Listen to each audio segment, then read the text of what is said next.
Bayangin satu orang yang hidupnya terus naik level. Waktu dia bokek, uang cuma dipakai buat nyocokin tanggal.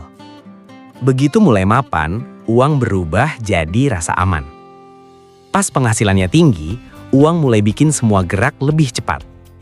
Saat dia kaya, uang berhenti cuma lewati tangan, lalu mulai tinggal di aset. Dan di level paling atas, uang dipakai supaya dunia nggak gampang nyentuh dia. Gila sih. Jadi ternyata beda bokek, mapan, kaya, dan super kaya itu bukan cuma soal banyak sedikit, tapi soal uang itu lagi kerja jadi apa. Di video ini, kita bakal ngikutin satu karakter, Raka. Anggap aja Raka ini satu orang yang sama, tapi hidupnya terus naik tangga.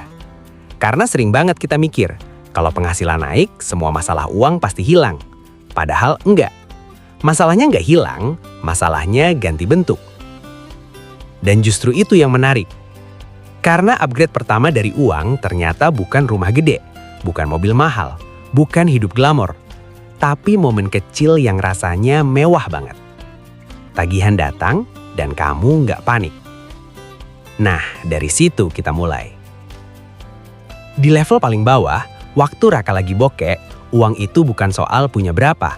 Uang itu soal timing. Kos jatuh tempo tanggal 1. Gaji masuk tanggal 5. Motor ngambek tanggal 29. Listrik tiba-tiba minta isi. Auto debit kepotong duluan. Hidup tuh kadang nagihnya duluan, baru ngasih nafas belakangan. Nggak sopan banget ya. Dan ini yang sering nggak kelihatan dari luar. Orang bisa aja tetap kerja, tetap ada pemasukan.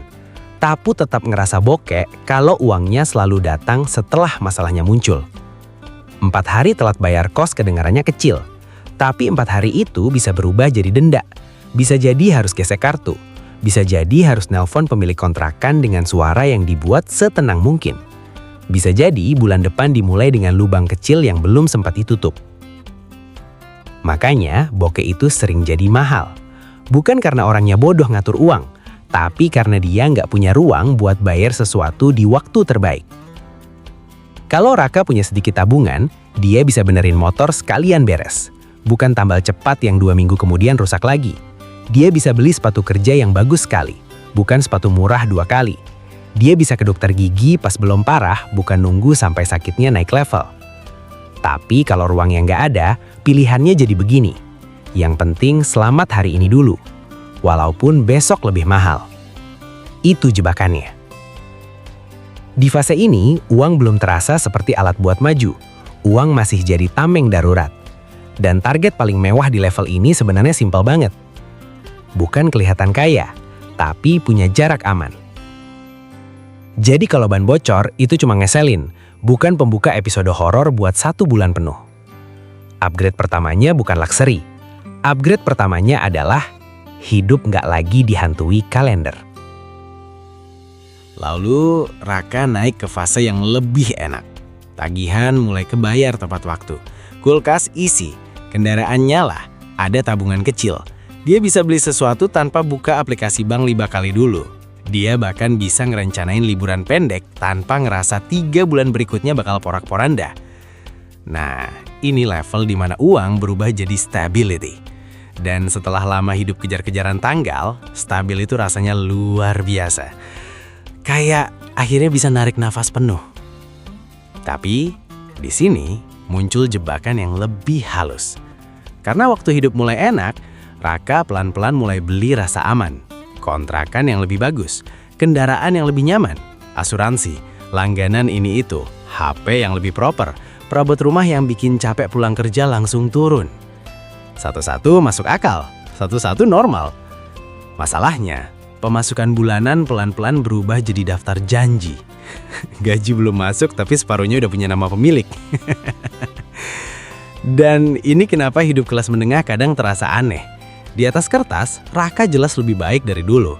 Dia nggak panik setiap minggu, dia nggak bokek-bokek amat, tapi tetap ada rasa kayak, kok gue masih susah gerak ya? Karena stabil itu beda sama bebas. Stabil artinya sistem hidupnya jalan. Bebas artinya dia masih bisa ganti arah tanpa semuanya ambruk. Kalau biaya tetapnya kebanyakan, hidup yang nyaman bisa jadi berat. Pekerjaan yang bikin capek nggak gampang ditinggal. Karir nggak gampang dibelokkan. Mau belajar skill baru juga mikir 2 kali. Mau pindah ke kota lain, ribet. Mau ambil risiko? Nanti cicilan siapa yang bayar? Kelihatannya aman, tapi berat juga. Jadi di level ini, uang memang membeli rasa tenang. Dan itu bagus. Tapi kalau dipikir-pikir, stabil itu bukan garis finish. Stabil itu lantai, tempat pijakan supaya langkah berikutnya bisa lebih cerdas. Terus, penghasilan Raka naik lagi. Lumayan tinggi.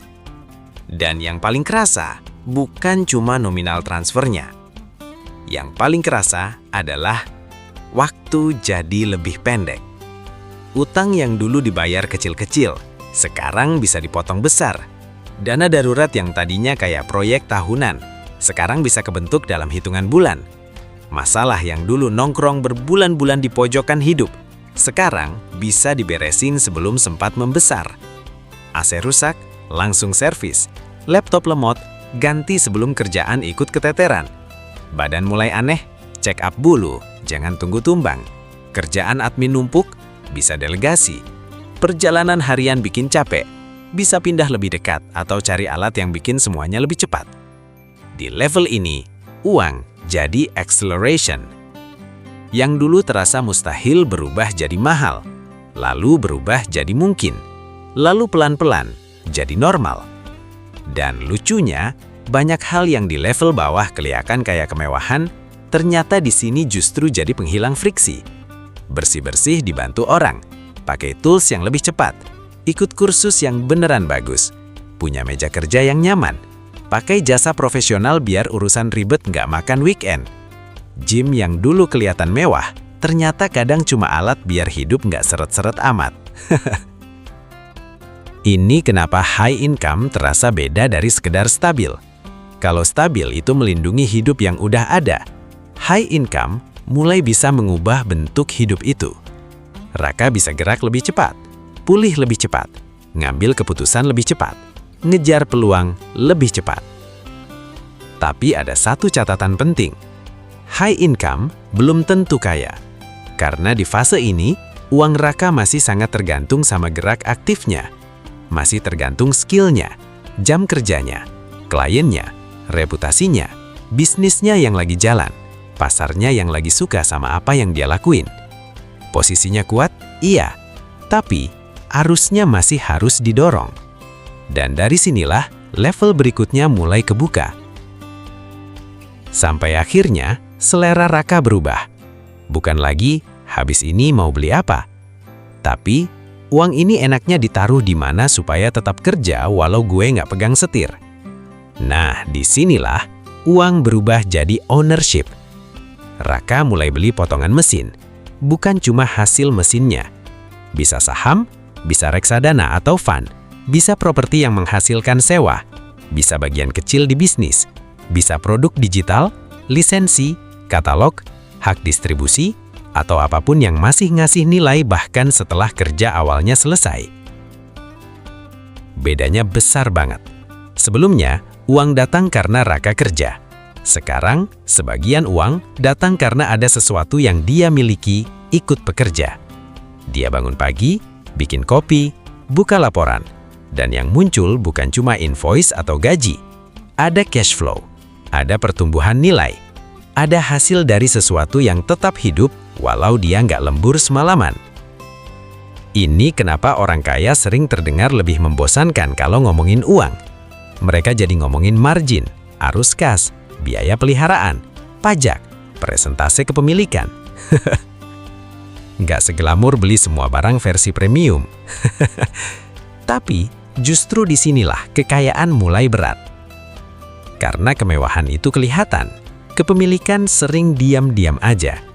Yang terlihat mungkin cuma orangnya pakai baju biasa, tapi ternyata dia punya bagian dari gedung, bisnis, saham, gudang, atau sistem belakang layar yang tiap kali ada transaksi, dia kebagian sedikit. Dan itu rasanya beda banget. Sekarang, hidup Raka nggak berdiri di satu gaji, nggak bergantung di satu klien, nggak cuma numpang di satu badan yang harus sehat terus. Uangnya nggak duduk manis nunggu dibelanjain. Uangnya dikirim keluar dengan pekerjaan. Itulah kenapa di level kaya, uang bukan lagi sekedar hasil kerja. Uang berubah jadi kepemilikan atas sesuatu yang terus menghasilkan. Lalu kalau Raka naik lagi ke level super kaya, fokusnya ganti lagi. Bukan lagi cuma nambah aset, bukan lagi cuma nambah arus kas, tapi nambah kontrol. Di level ini, uang dipakai untuk menciptakan jarak. Jarak dari timing buruk, jarak dari satu pasar yang lagi jeblok, jarak dari satu negara yang tiba-tiba bikin aturan aneh, jarak dari satu gugatan, jarak dari satu keputusan ceroboh yang bisa merusak semuanya. Makanya orang super kaya jarang naruh semuanya secara langsung dan sederhana. Asetnya bisa dipegang lewat perusahaan. Perusahaannya ada di bawah struktur lain, ada tim pajak, ada akuntan, ada pengacara, ada perencanaan waris. Kadang bahkan ada tim khusus yang tugasnya cuma satu, bikin masalah berhenti di gerbang. Dengerinnya memang agak membosankan, tapi justru bagian yang membosankan itu bentengnya. Kalau butuh uang tunai, mereka nggak selalu harus buru-buru jual aset. Bisa pinjam dengan jaminan aset. Kalau satu market lemah, masih ada bagian lain yang menopang. Kalau satu aset diserang, belum tentu seluruh kekayaan ikut kebuka. Kalau satu anggota keluarga ngawur, struktur yang ngatur seberapa jauh kerusakannya bisa menjalar. Jadi, di level ini uang bukan cuma menyelesaikan masalah. Uang mulai mengatur kondisi sebelum masalah datang.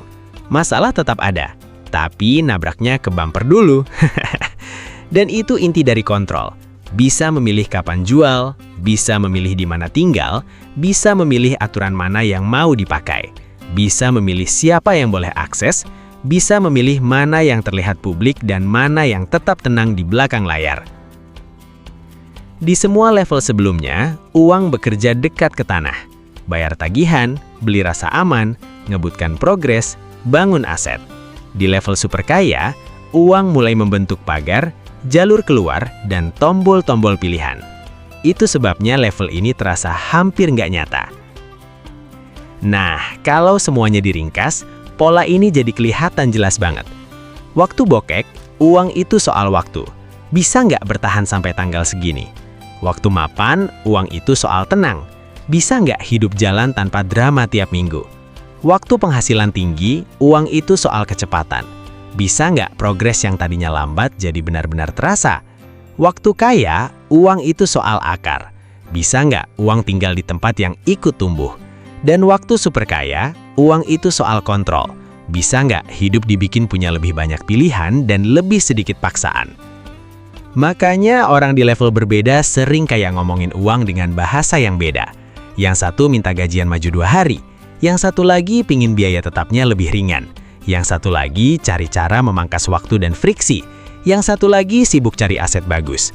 Dan yang paling atas sibuk bikin struktur supaya semua itu nggak gampang diganggu. Kalau dipikir-pikir, uang memang kelihatannya seperti angka. Tapi setelah dilihat lebih dekat, uang itu lebih mirip tangga. Dan anak tangga pertama yang paling mengubah hidup seringkali bukan yang paling glamor. Kadang yang paling mewah justru sederhana banget. Masalah biasa tetap jadi masalah biasa. Jadi kalau sekarang kamu lagi ada di fase manapun, jangan heran kalau rasa uangnya beda. Memang tugasnya beda. Dan mungkin fantasi finansial yang paling enak itu bukan langsung jet pribadi atau pulau pribadi. Kadang yang paling kena justru bangun pagi, lihat kalender, lalu badan gak ikut tegang. Kalau kamu suka video kayak gini, tulis di komentar. Menurut kamu, level uang yang paling bikin hidup terasa lega itu yang mana? Dan kalau mau ngebayangin hidup enak lainnya bareng mimpi asik, jangan lupa subscribe